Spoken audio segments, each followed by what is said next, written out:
In this How-To-Svelte, we're going to continue the project that we started last time where we did calendar with scheduler. And in part one of this whole project, we just built the calendar starting with W3 Schools. If you go to their how-to section, just look up calendar. And we used their CSS project, but we brought it into a Svelte REPL and then hooked it up to some JavaScript. We used the JavaScript date object and made the calendar dynamic. So at that point, we could go from month to month, and it would adjust with the number of days and what day was the first day of the month, etc. And then in part two, which we're going to do now, we're going to add a scheduler. And the scheduler is more or less that we should be able to click on any of these days and add something that we want to do. And so here's this in action here. So we have our calendar. Today's the 29th. And whenever we have an appointment on any day, the date changes its appearance to red. But we should be able to add dates. And the way we do that is just to click on it. A modal will open up with the date that I clicked on with a basic form that I can then go ahead and add a time and then add that as a table row with table data in here. Now, at any point, I can go ahead and click in here and say grocery shopping instead. And we'll do it at 12:30. And then when I close this, when I come back to the calendar, you can see that May 31st is now highlighted, indicating I do have an appointment. I can click on that, and it still saved all the changes. And then the last part of this is we should be able to close this web page and open it back up again, and all this data is persistent. And we'll do that, connect it to your browser's local storage. So that'll be the last part of this. Let's go ahead and just start where we left off on the last video. And in that video, we had an app component where we brought in calendar, and we used the JavaScript date object to populate the calendar. And then we have a scheduler that we haven't actually filled out yet. So the way we're going to get started is we'll go back over to W3 Schools, and this scheduler is more or less a to-do list in disguise. So we're going to just go ahead and copy the to-do list HTML and CSS from W3 Schools and bring it over to the REPL.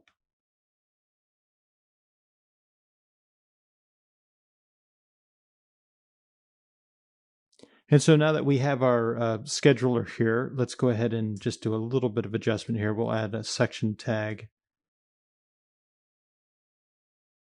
And now we can't see anything yet, so let's go ahead and import scheduler inside of the app component. And so when I do that, you can see the to-do list sits on top here. And we only want to show this after we've clicked on the date. So let's go ahead and wrap these in a Svelte if block. So we'll say if scheduler showing is true, then go ahead and show that. And if we make it true, you can see it comes back. And what we'll do is we'll click on a date, and that's what will toggle scheduler showing to true and false. So let's go back over to scheduler. Let's go over to calendar. So let's come down to the li tag, which is right here. And that's what's creating the date numbers here. And right here, we'll go ahead and create an on-click event listener, and we're going to forward this up to the app component. And here, right now, we'll just do an inline function that will take scheduler showing and set it to true. And so when we do that, I click on it, it shows. Now we just need to put a little closer icon here so that we could then make scheduler showing be false. So I'm going to bring that into the scheduler component. Okay, I'll put the closer element right here. And we'll add a little bit of CSS. So now when I click this, we have a closer icon. And we now want to put an on-click event listener on this closer. And again, we'll forward that up to the app component.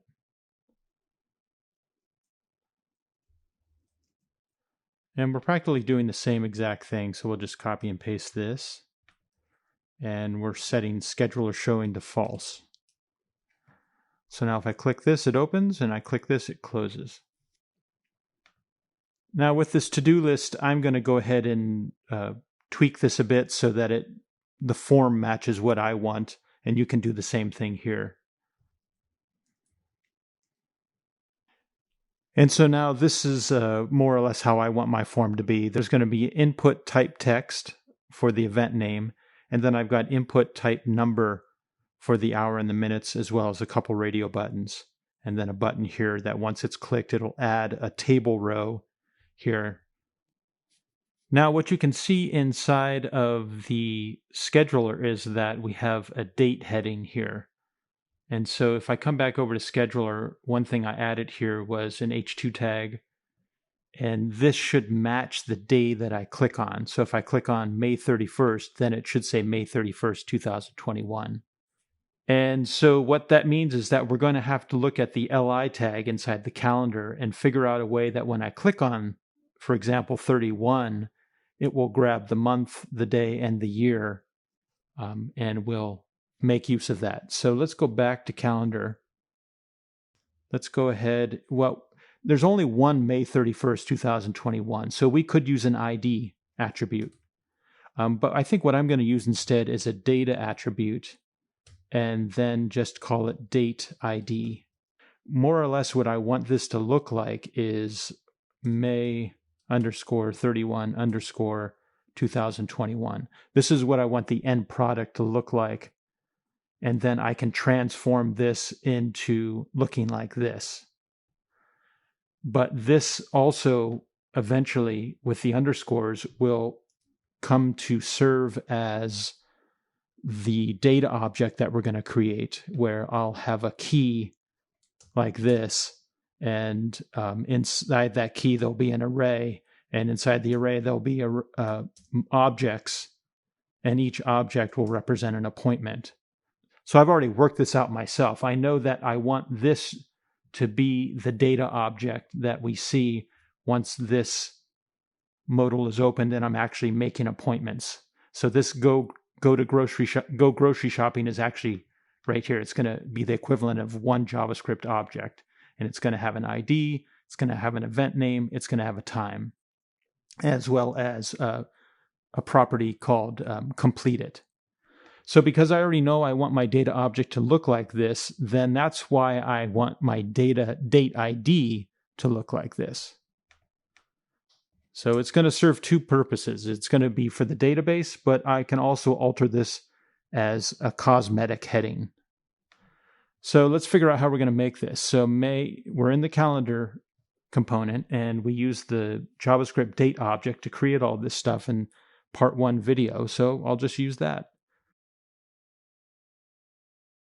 So how do we get the number? And we got that here by this little equation. So let's go ahead and use that as well. And then for the year, I'll use the variable year. And if you're wondering what that is, if you come up to the top, here's our year variable. We're using the date instantiation up here, and then the get full year method.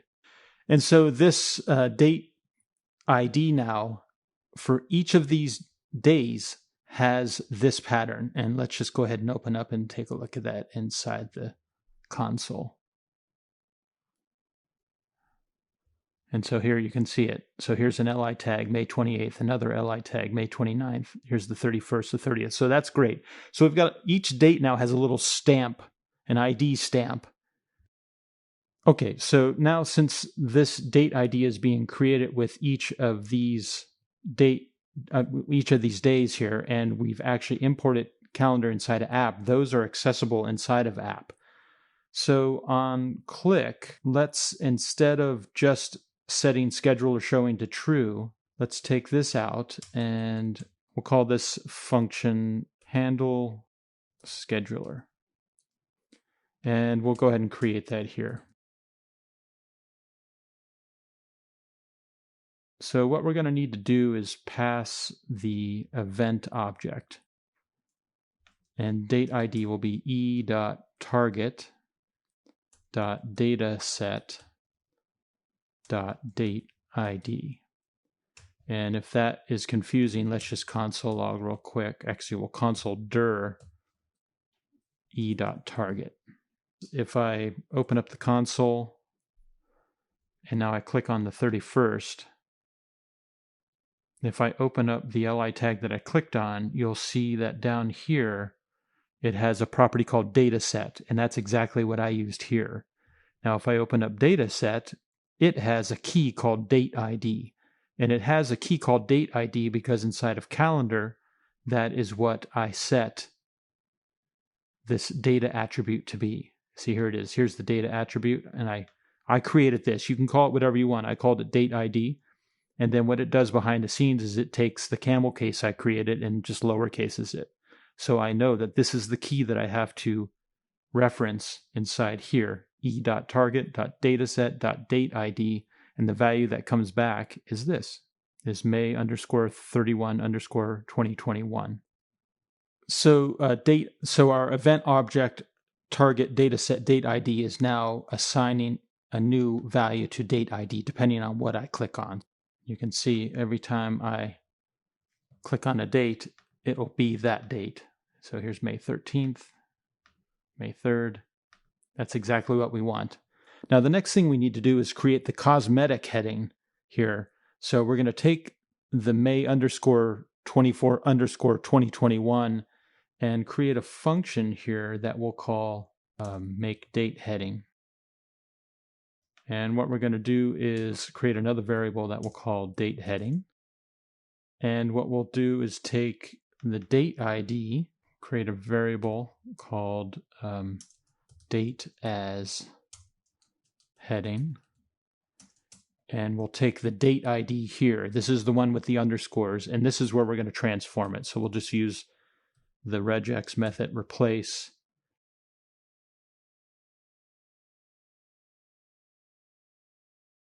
And so we want to call this make date heading inside the handle scheduler. So now let's open this up. If I click a date, see the underscores have been removed. So now what I'm going to do is I'll go ahead and create another variable called, this could be a const date, and I'll instantiate a new date object, and inside I'll pass date as heading. So now if I console log that, what comes back is this. And so we can go ahead and take this and we'll assign that to date heading here. And what we'll do is we'll take date and we'll use another method called toLocalString. We'll pass the language we want, our location, and then an object of parameters. So we want the day. And we'll go ahead and console log date heading here. Let's see what that does now. So now that I click on the 18th, you can see what comes back is more of a human readable form. And this is what we actually want to put up here inside of our scheduler. We'll comment out the console log and we'll return date heading. We'll come over to scheduler and we'll add those props. And so date heading is the cosmetic one, and that's going to appear here inside of our header H2. So we'll replace May 24th, which is the hard-coded value we have in there, with date heading. And then the date ID, what we're going to do is put that inside of our form element here, and that's going to come to aid us later. So every scheduler that opens up will have an ID with a distinct date ID. So if I open up the 18th, this form right here now actually has a distinct date ID that matches that date. We've exported date ID and date heading, and we have date ID and date heading inside of app. Let's go ahead and pass these props to our scheduler.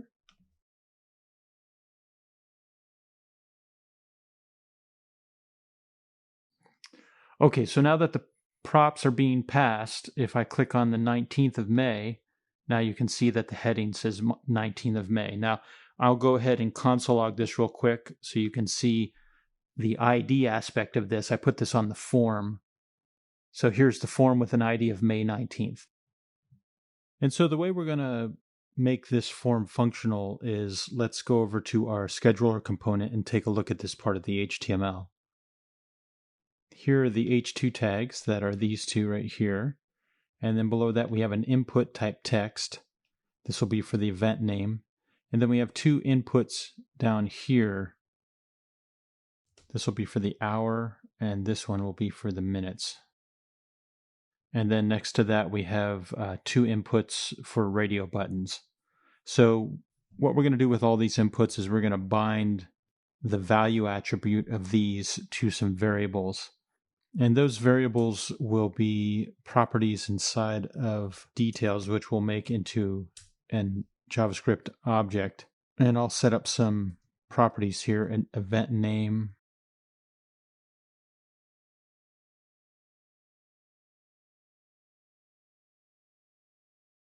And so let's start with this first input here. This will be connected to event name inside the appointment details object. So we'll bind the value attribute to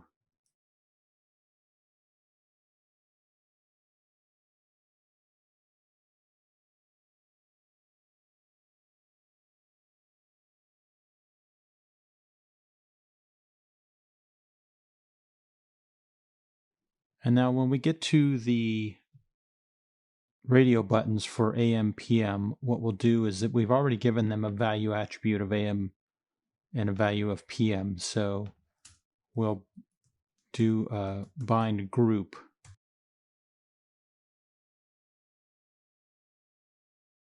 And so both of these radio buttons will work together. It'll be either be AM or PM, and the group will allow us to control that. And then down here in the table, we have an input type checkbox, and we'll bind checked to appointment details dot completed. So our goal here is that once we fill out this form and then click the add button, we want to take this object of details and send them up to the parent app component. And so we can do that by creating a custom event and dispatching this object up to the parent. So let's go ahead and import create event dispatcher from Svelte. Then we'll create a variable called dispatch and assign it to create event dispatcher. So the first place we want to create a custom event is on the closer. So we have an onClick here. Let's go ahead and keep the onClick, but we'll make an inline function to dispatch a custom event listener name, which we'll call modal close. Now what we can do with this is go up to app, and inside of scheduler, instead of onClick, we'll call on modal close, and it'll do exactly the same thing. But now back down in scheduler, we have another area where we want to put an event listener, and that's on this form. So we'll put an on submit, we'll prevent default, then we'll call an event handler called submit appointment. And then in the script tags, we'll go ahead and flesh out submit appointment. We'll need to call dispatch here. So down here, we did an inline function to call dispatch. Here, we actually named an event handler, and then we'll call dispatch inside the event handler here. But the parameters are the same. So the first one is we need to come up with a custom name here. So we'll call this add appointment. And then the second parameter are any data that we want to pass. It could be an integer, or it could be a number, it could be a string, it could be an object or an array. In this case, we have appointment details here that we're getting from our form. So we actually want to pass these with the dispatch function. And then we'll just reset these properties back to an empty string, back to empty strings. But this is the main part of this function. So now down here in scheduler, we'll call on add appointment. And here we'll create an event handler function called set appointment to schedule. And we need the event object here. And we'll go ahead and console log e.details. So now if I set an appointment,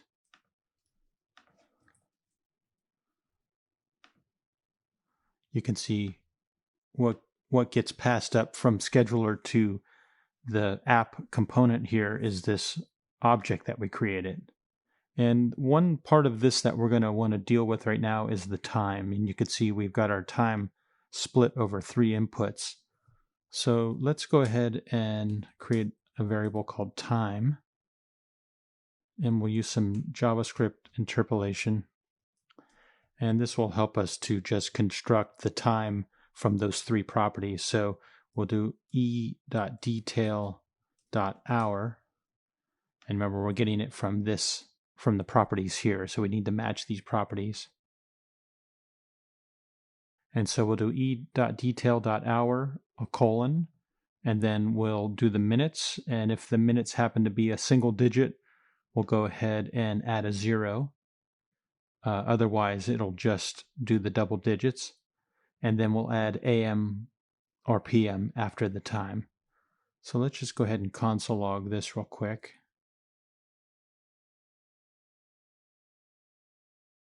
So now I'll set an appointment. And then what comes back is that object, but now we've taken the 3 properties within the object and brought them together with string interpolation so that it looks like this. So next thing we need to do is go ahead and prepare a new variable, which we'll call new appointment. And we'll take the details that came in using the dispatch function, and we'll go ahead and actually make the object that will store inside of our data object, or later on it'll be our Svelte Writable Store. And so let's go ahead and create these properties here. It'll be event name.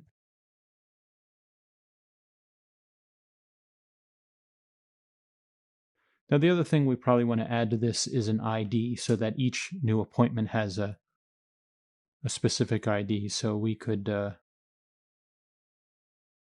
and so once we're done filling out the form and collecting the data and then storing it in this object here, let's see what this is going to look like. So up here, let's create another variable. We'll call this schedule, and we'll assign it to an object. And this is what the shape of our data is going to look like. So the outermost is a JavaScript object, but within there, we want to have, for example, May 31st underscore on 2021. So this will be the key, and its value will be an array. And then within this array, we'll have appointments, and each appointment will be represented by an object.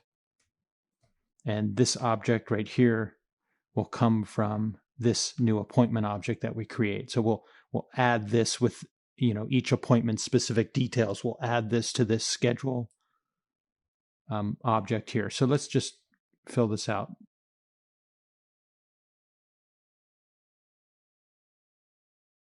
So this is an example of an appointment that we're going to add when we use this form.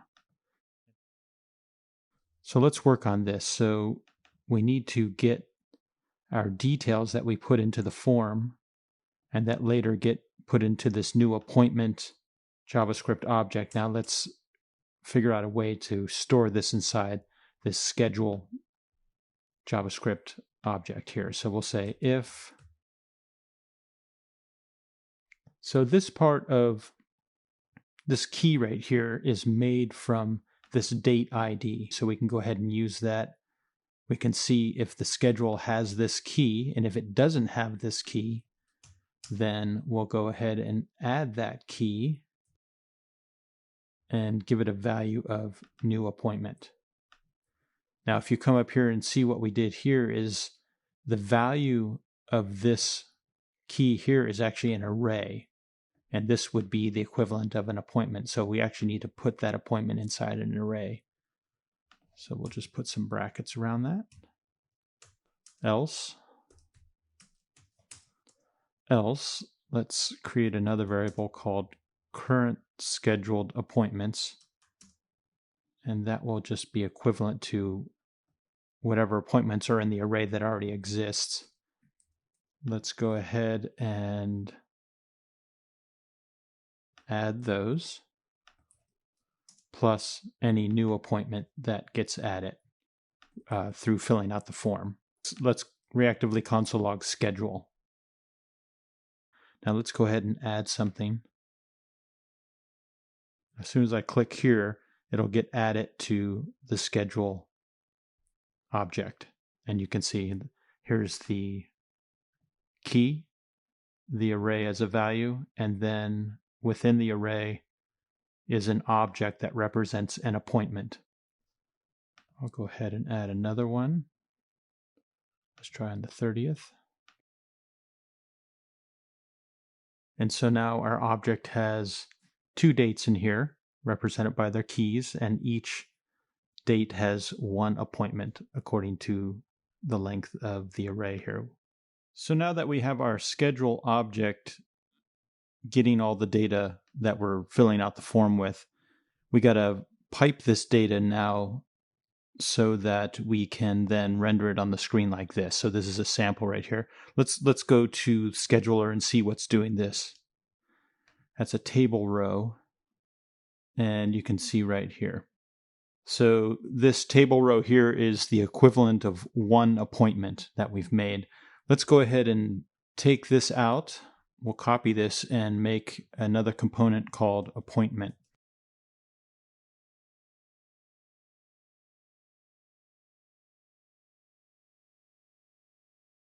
Then we'll take appointment and import it into scheduler.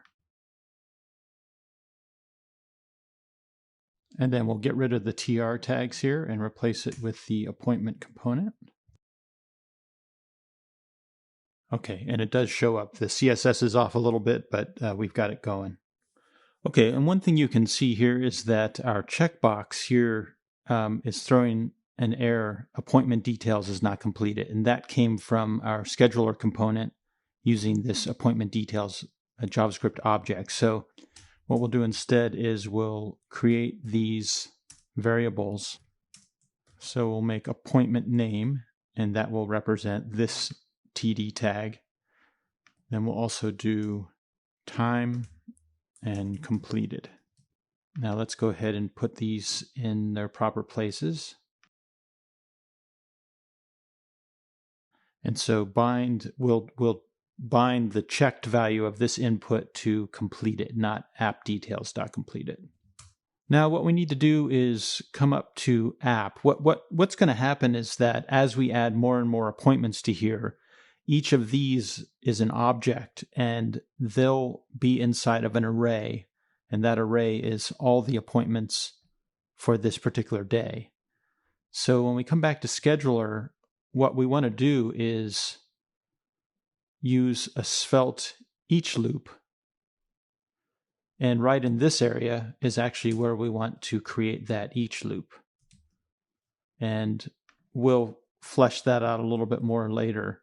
But this is exactly where we want to take that array. In fact, let's come back to app again. What we really need to do is create a reactive variable, which we'll call appointments.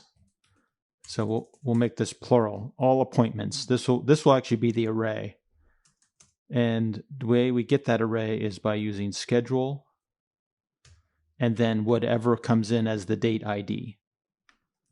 So if I click on May 31st, 2021, that will be the date ID. And then it'll look inside the schedule object for that date ID. If it finds it, now appointments is an array, and we'll go ahead and pass that down to scheduler. But first inside scheduler, let's go ahead and create that. And we'll use that down here in this loop right here. So each appointments as, we'll call it APPT. Okay, now we have to pass we have to pass this value from app down to scheduler. So we've got appointments here, and inside of scheduler, we'll pass that as a prop. So now we pass that array down as a prop to scheduler, and then scheduler takes appointments and loops through appointments array, and that's where we'll take appointment. Appointment will be a JavaScript object, and now we need to pass these props from this object down to appointment. So what props are those? Well, they're right here. Appointment name, time, and complete it.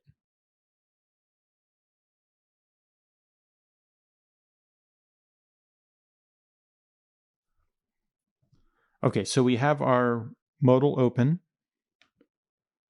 I'll go ahead and do an appointment. And then when I click that, you can see it gets added here. I'll do another one.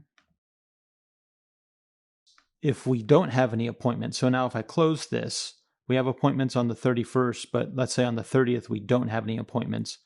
Let's go ahead and make an if block here.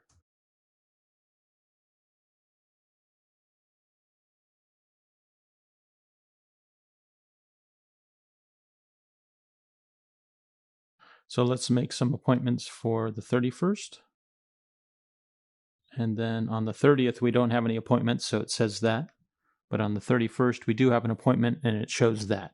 Now, the next thing we want to do is if an appointment is completed and we check this box, we want to display this table row slightly differently. Well, we can X out this and gray it out. So let's come over to appointments, and in the TR tag is where we'll add a class completed, and we'll do that when the completed variable is true. And because we're actually, these are both the same, we can just use this shortcut here, shorthand. We'll just say class completed.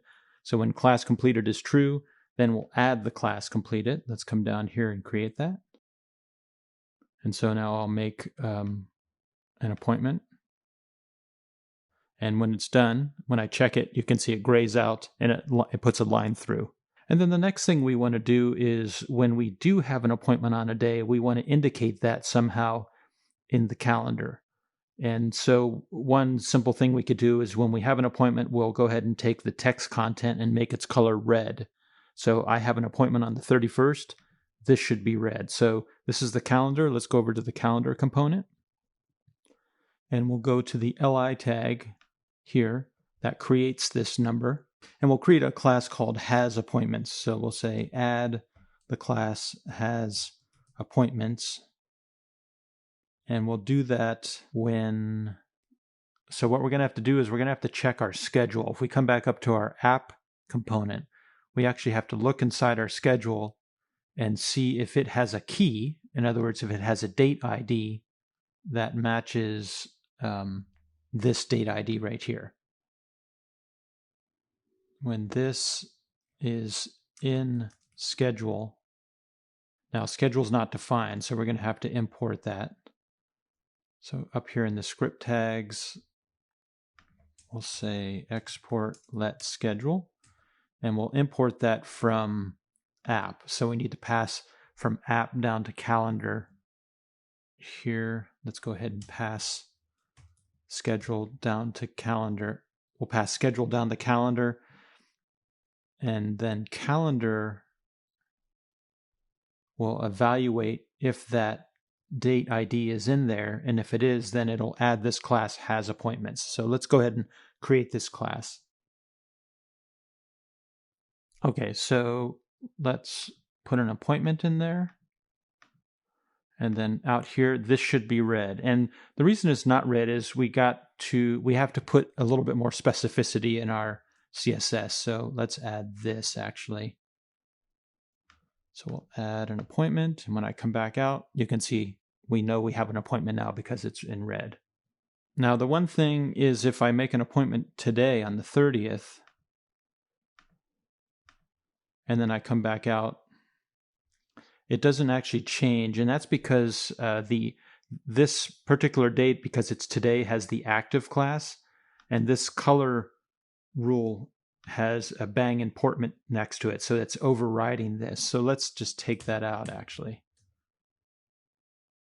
And now if I put an appointment on that day, then it turns red. Now we'll just make the background be, we'll give a little bit more contrast. So good. So this is today. I've got an appointment, and now the red pops off of it. Here's the next day. Have another appointment. Now you'll notice when we add an appointment without a time, we get this :0, and that's because of the rule that we had set up here in set appointment to schedule. And all we really need to do is come down here to where we're taking the time variable and adding it to our new appointment. And we'll just say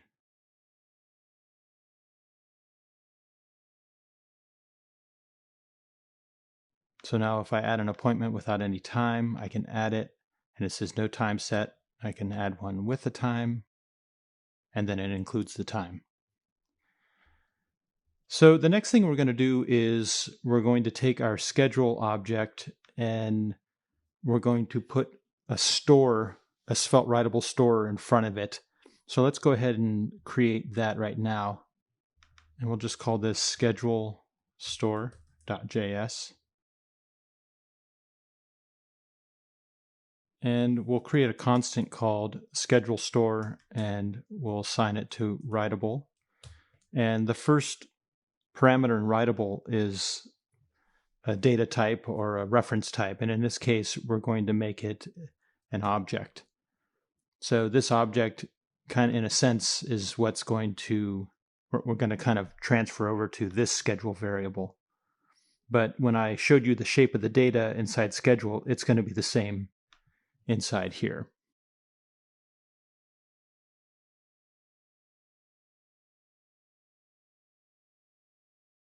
Okay, so when this store gets set up, we actually should see May 31st default with this appointment. So let's go ahead and we'll take schedule store and we'll export that. Then import it inside of app. And then here we'll go ahead and take schedule store and we'll subscribe to it.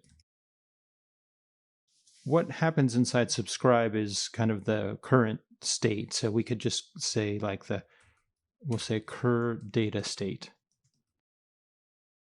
CRUD data state basically means the state that this writable store is in right now. And it's got we hard coded one appointment in there. So that's going to be the current data state. And so we'll go ahead and take that and we'll assign schedule to that. And now schedule is already out here. We already have schedule being referenced here in order to figure out what appointments is. So this actually works really well. Now, when we do that, you can see we're console logging schedule down here. And the first thing that comes up is May 31st, because this is what we hard coded into our writable store. So now if I come down here, it's also red indicating there's an appointment. I can open it up and there it is. Now, one thing we want to do with our writable store is we want to unsubscribe from it. So, we're subscribing to it here, and the one thing it returns is an unsubscribe function. So, and then we'll use a lifecycle method called onDestroy.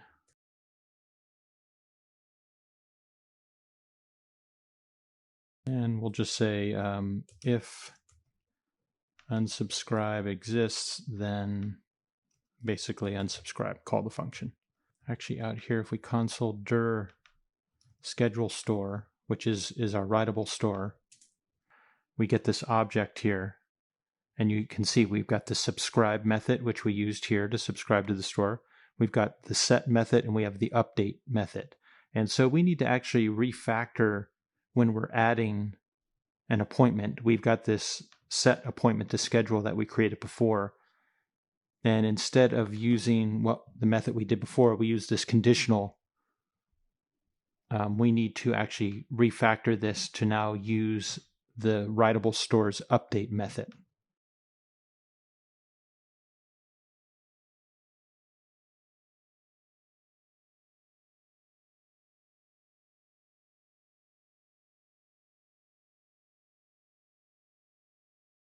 So it's essentially the same thing we did down here, but instead of doing it directly to the schedule object, we're actually using our Writable Store's update method to do that. And then the last thing we need to do is return cur data state. So that's if this key doesn't exist. If the key does exist, then let's just go ahead and we'll update.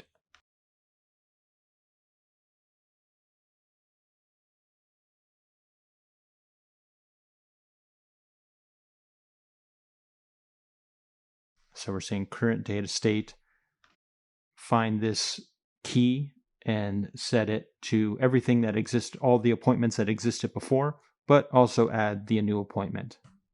And then just like up here, we also have to return our current data state.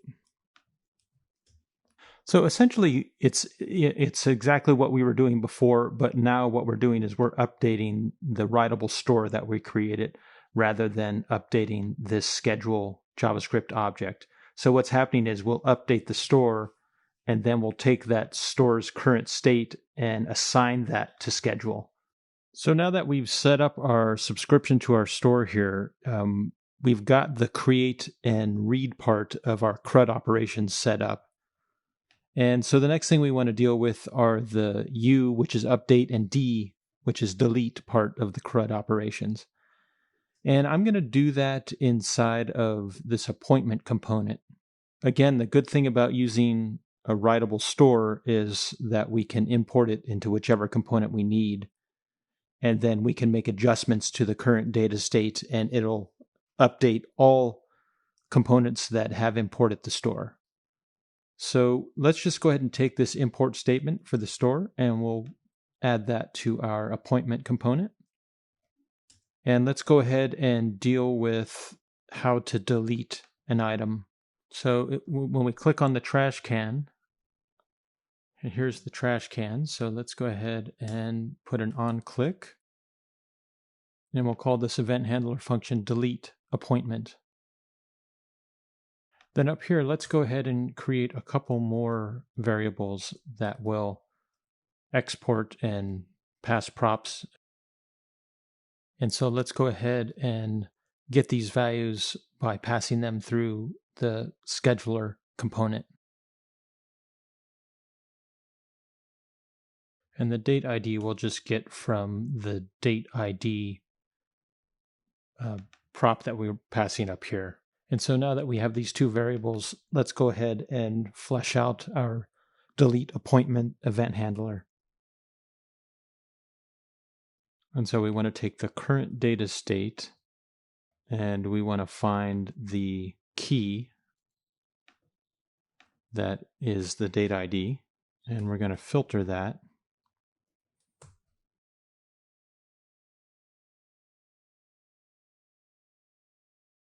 And then after that, we want to just return the current data state. Now, as you know, inside of Svelte, we always need to reassign. It's an assignment that will actually get the component to re-render. And so that removes that appointment. Let's just go ahead and test it out again. We'll add one, and then we can remove it. Let's go ahead and deal with the update appointment part, and that's going to be when we want to update the appointment. Let's go ahead and just be able to click right here inside of the table data. And the way we can do that is by adding the attribute content editable. And we'll do that for the time as well. And so now if I click in there, it becomes a text input that I can go ahead and type. So then after we edit our text content here, then it's really the event that we need to focus on is when we focus into a text input, that's called focus, and when we get out of it, that's called blur. So let's go ahead and set up two event listeners for on blur. And so for both of these, let's go ahead and just set up one function that we'll call update appointment. And we'll need the event object, and we'll also need the key that we're going to update inside of our object. In fact, if I open this up, you can see when I click into the event name to edit bike ride, then we're actually going to need to change the event name. If it's the time I'm changing, then it's the time key. So let's go ahead and also require a key. Let's create a variable called new value, and we'll set that to be the event.target.text content. And again, we'll take our schedule store and we'll update that. And because we're dealing with an array here, I think what we'll do is we'll just find the index of the appointment we're editing. Let's do that first. So we'll say current data state and date ID. And then we're going to need to find index.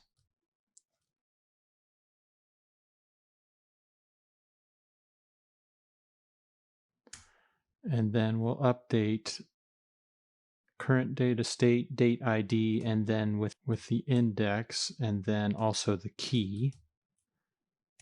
And we'll set that to what this new value is. And so what will key be? Key will be, either event name or time. So let's go ahead and put update appointment inside of our onBlur.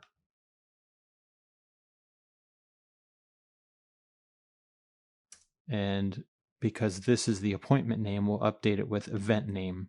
So this is the key. And then we'll do the same thing for this other event handler here. But instead of event name, we'll use time because it's going to update the time. So now if I change this to go bowling, as soon as I blur out, let's see what happens. Event name is not defined. So, okay, these need to be strings.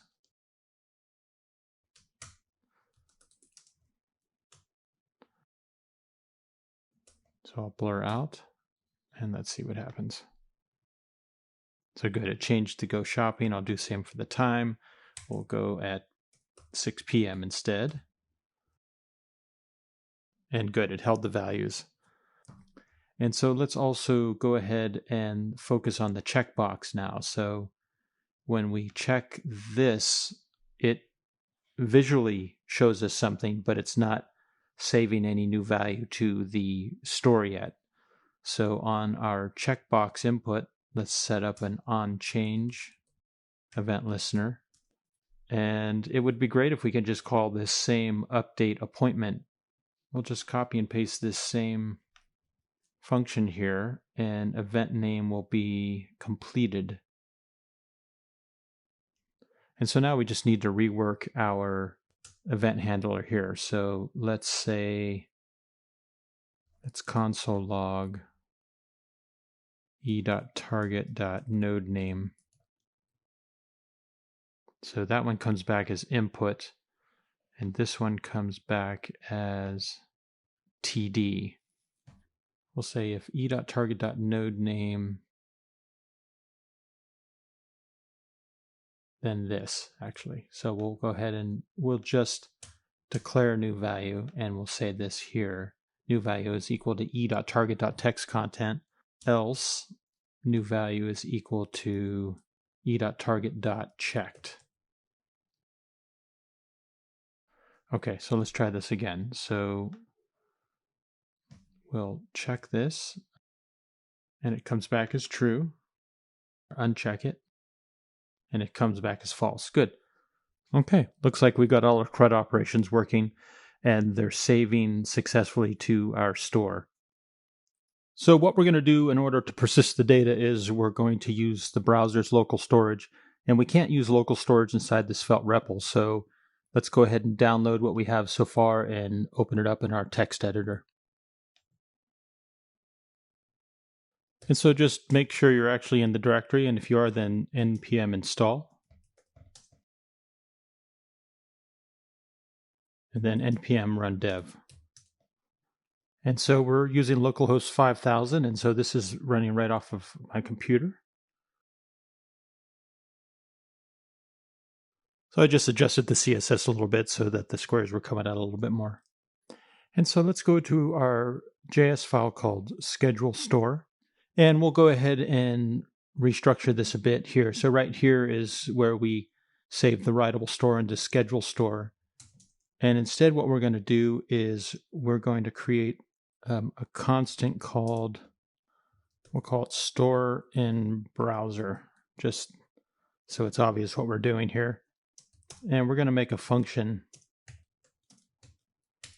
And in this function, we're going to both get the data from the browser's local storage as well as set the data. So every time this function is called, that's what's going to happen.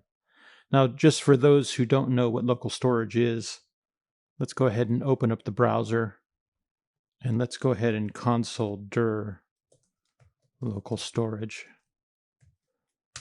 And you can see what comes back is an object with methods inside. And the two methods that we're going to concern ourselves with are getItem, which will actually get the data from local storage, and setItem, which will allow us to set the data to local storage.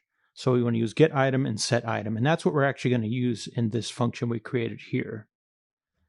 So let's just start off inside of our function here. What we want to do is we'll provide two arguments. One is key and one is data. And so here we'll do local storage, and we'll get item, which is the method we just saw. In order to get the item, we have to pass as the argument the key that we used to store our data inside of local storage. If you don't provide a key, then it doesn't know what to look for. We'll store this in a variable that we'll call data as string. And we're going to call it that just so that you know that the only thing local storage can store is a string. So whatever we pull out of local storage, it comes out as a string. And then what we'll do is we'll take that string and we will parse it so that it becomes an object. And so the way we'll do that is we'll use json.parse, and we'll parse the string that comes out. Once we parse the data, let's go ahead and also we'll store that as data as object. So we'll go ahead and parse that data. But here's the thing. So we just need to check to see if data as a string exists. And if it does, then go ahead and parse it. But if it doesn't, fall back to data. And so the next part of this is we'll go ahead and do almost exactly what we did here. Is we'll go ahead and set up a store. We'll call it Svelte Store, just so it's obvious. And we'll call the writable function. And the writable function always wants as its first parameter just some data, a number, a string, an object, an array. So we'll feed it this object. And then on the callback, we'll go ahead and subscribe to this store. And just like we did back in app, when we subscribed to the store, we used the object, we call it current data state. We'll just do the same thing. That way we know that this is the current state of the data.